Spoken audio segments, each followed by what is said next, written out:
Cycling shoes. In the bicycle world, the shoes that you use when you ride your bike make a big difference. Cycling shoes provide the rider with a significantly better device to transfer power from them to the bicycle. A bicycle shoe, unlike a regular shoe, has a very stiff sole. When you try to flex this sole, it doesn't bend.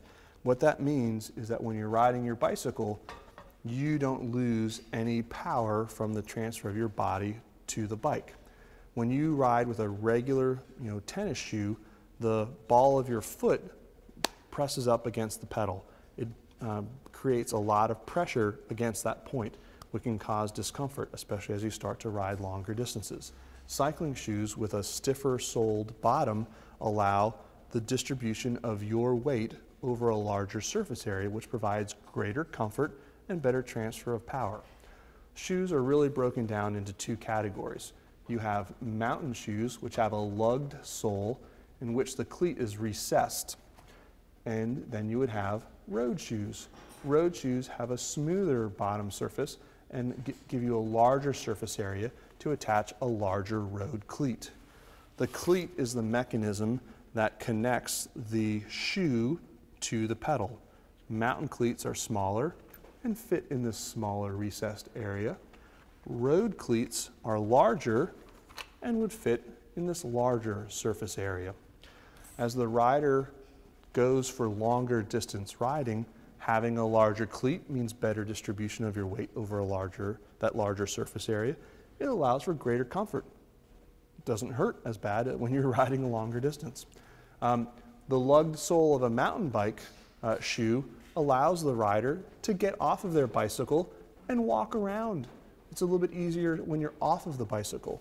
Road shoes are not as comfortable to walk on off of the bike. Because of that, mountain shoes tend to also, or a variation of mountain shoes, tend to be used for commuters or more recreational riders. This type of shoe has a slightly flexier sole. It bends a little bit more. It's a little bit more giving, a little more comfortable to walk in. This is a shoe you could walk down to the corner store to pick up a loaf of bread. This is a shoe that you could take to your spinning class and use to be able to walk around the gym before or after your spin session. These are all variations of the mountain shoe. They all have a recessed area where the cleat would go up, and when you walk, you aren't really walking on the cleat, you're walking on the lugged outside sole of the shoe.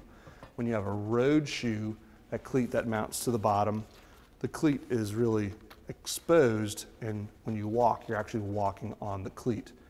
This type of rider, you get on your bike, you put your shoe on and you ride, you come back. You're not really getting on and off of the bike too often. This rider may or may not. But that's really essentially the main differences between a mountain bike and a road bike shoe.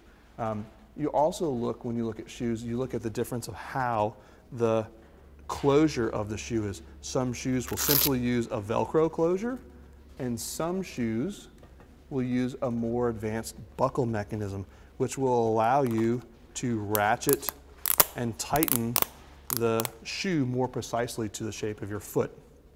Some shoes will also have additional tongue pads, and then we're also going to look at the ventilation and the pliability of the upper of the shoe. The nicer the shoe, the better ventilation it has, and the more pliable it is, so it's more comfortable, and that's just going to produce less pressure against your foot when you're riding. If you have a cycling question, send it to askben@trekbikesofmountpleasant.com.